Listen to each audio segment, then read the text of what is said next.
The Greeks worshipped their gods.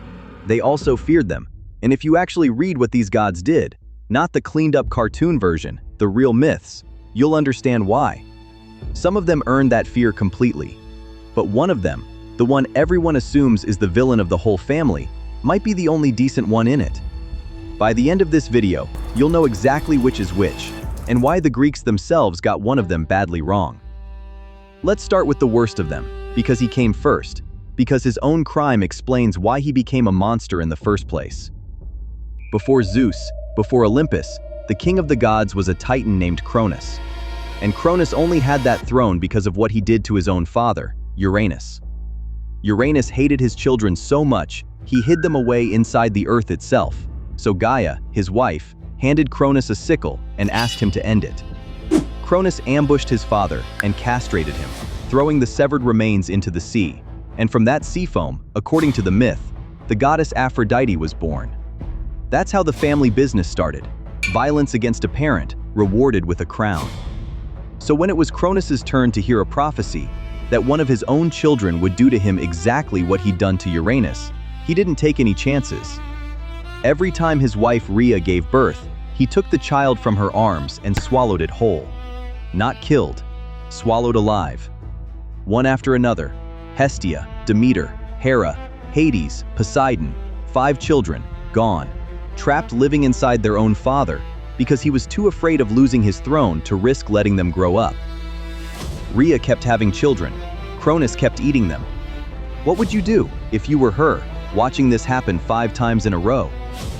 On the 6th pregnancy, she'd had enough. She gave birth in secret, hid the newborn away on the island of Crete, and handed her husband a large stone wrapped in baby's clothes instead. Cronus, expecting a 6th meal, swallowed the stone without even looking at it. He didn't notice. That's how little attention he paid to the children he was destroying. He couldn't even tell the difference between a sun and a rock. The baby she saved was Zeus. He was raised in a cave, guarded by armored dancers who clashed their spears together to drown out his crying, so his own father wouldn't hear that he existed. And he grew up.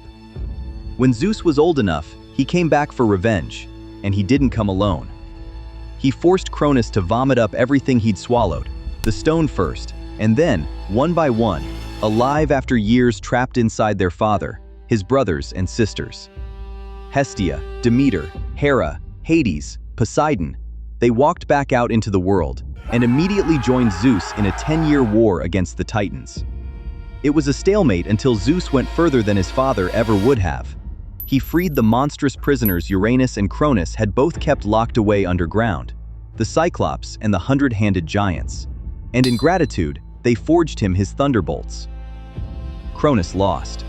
He was thrown down into Tartarus, the deepest pit beneath the underworld itself, sealed away where even light doesn't reach. A father who castrated his own father for the throne, then ate his own children to keep it, defeated by the one child he failed to eat. That's not a metaphor the Greeks softened for children. That's the actual founding myth of their entire religion. If you think that's the last time a Greek god acted like a monster, we're only getting started, and the next one didn't even need a good reason. He just liked it. Meet Ares. Officially, he's the god of war.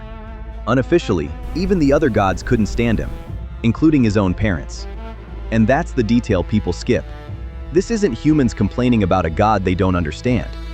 This is Zeus and Hera, his own father and mother, unable to hide their contempt for their own son. In Homer's Iliad, after Ares gets wounded and comes crying back to Olympus, Zeus doesn't comfort him. Zeus looks at him and says, and this is close to the actual line, "To me you are the most hateful of all the gods who hold Olympus. Forever quarreling is dear to your heart, wars and battles." That's not an enemy talking. That's his father, in front of everyone. Here's why. The Greeks already had a war goddess, Athena. But Athena represented strategy, discipline, knowing when to fight and when to hold back. Ares represented none of that. Ares was slaughter for its own sake, the chaos of battle with no plan and no honor behind it. Violence as an end in itself rather than a means to anything.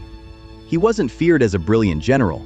He was feared as a disaster that happened to wear armor, and he never went anywhere alone. His own sons, Phobos and Deimos, fear and dread themselves, rode into battle beside him, because that's the only company a god like that could keep. And when he actually stepped onto a battlefield himself, he wasn't even good at fighting. During the Trojan War, a mortal soldier named Diomedes went up against him directly, with Athena guiding the spear. Ares took the hit and screamed. Ancient sources describe it as a scream as loud as 9 or 10,000 men shouting in battle at once, coming from one wounded god. He didn't stand and fight through the pain. He fled straight back up to Olympus to complain to his father, who told him, essentially, to stop whining. That humiliation wasn't even his only one. Ares was carrying on a secret affair with Aphrodite, the very goddess born from his grandfather's ruin, behind the back of her husband, the smith god Hephaestus. Hephaestus found out, and instead of confronting them, he built a trap. A net forged so fine it was invisible, strung above the bed, unbreakable once it closed. He caught the two of them together, then invited every god on Olympus to come and see. They came, and they laughed, openly, at both of them, at the god of war humiliated in the most undignified way physically possible, unable even to move. And that's the pattern with Ares across the entire Greek world. For a supposedly powerful god of war, he had remarkably few temples built in his honor, and remarkably few worshippers who actually liked him. Cities wanted victory. They didn't want Ares specifically. They'd have taken Athena's version of war any day over his. So that's two gods who absolutely deserve their reputation. One who mutilated his own father and then ate his own children out of paranoia. One so devoted to senseless violence and so easily embarrassed that his own family openly despised him. Which brings us to the name everyone assumes belongs on this list too. And this is where the story flips. Hades, Lord of the Dead. The name alone has become shorthand for hell itself, for eternal punishment, for the closest thing Greek mythology has to a devil, guarded at the gates by a three-headed hound named Cerberus that lets souls in and never lets them out.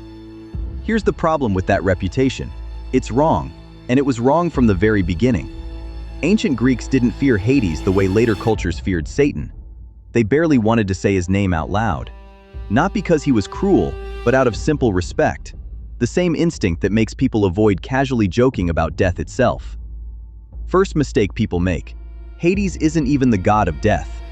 That job belonged to a different, much smaller figure named Thanatos, who actually did the collecting of souls. Hades' job was different. He was the ruler of where those souls ended up afterward, the administrator of the underworld, not its executioner. And by every surviving account, he ran that domain with something the other gods on this list never showed: consistency. He didn't punish people at random. He didn't swallow his relatives out of fear, or fly into rages over a wounded knee. Souls were judged by their actual deeds in life, and Hades enforced that judgment fairly. The same rules applied to everyone, forever.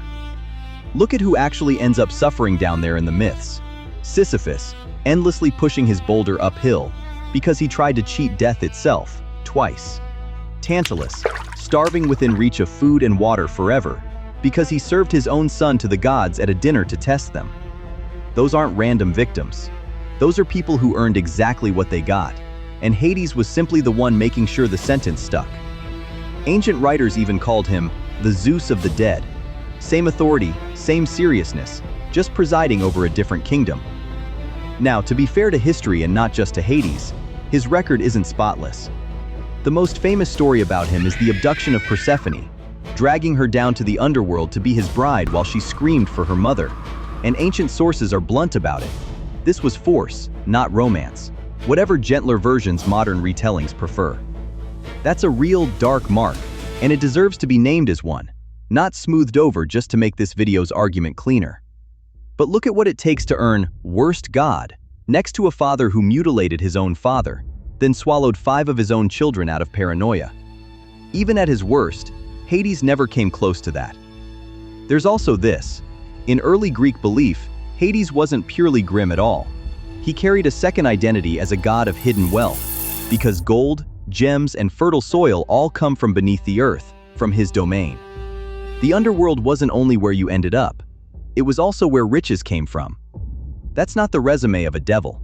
That's the resume of a strict, sometimes harsh, but fundamentally consistent official, running the one part of existence that every single human eventually has to pass through. So why does everyone still picture him as the villain? Mostly because he's easy to cast that way. He rules the underworld, so centuries of retellings, plenty of them centuries after the actual Greeks, dressed him up as a devil figure, because that's a story shape people already understood.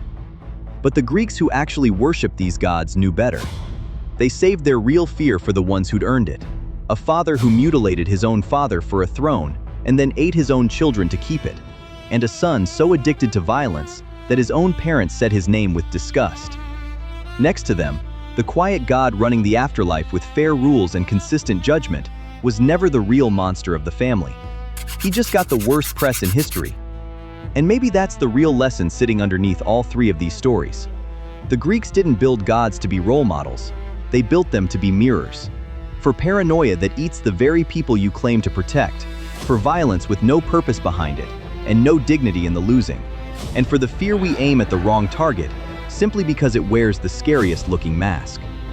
Cronus and Ares had thousands of years and countless myths to prove exactly who they were, and they used every single one of those chances to confirm it. Hades had just as many chances to prove the stereotype right, and instead he spent every one of them running the most consistent, rule-bound institution in the entire Greek pantheon. Subscribe if you want the rest of Olympus taken apart the same way, because Cronus and Ares were only the beginning of what these gods actually did to each other and to everyone around them.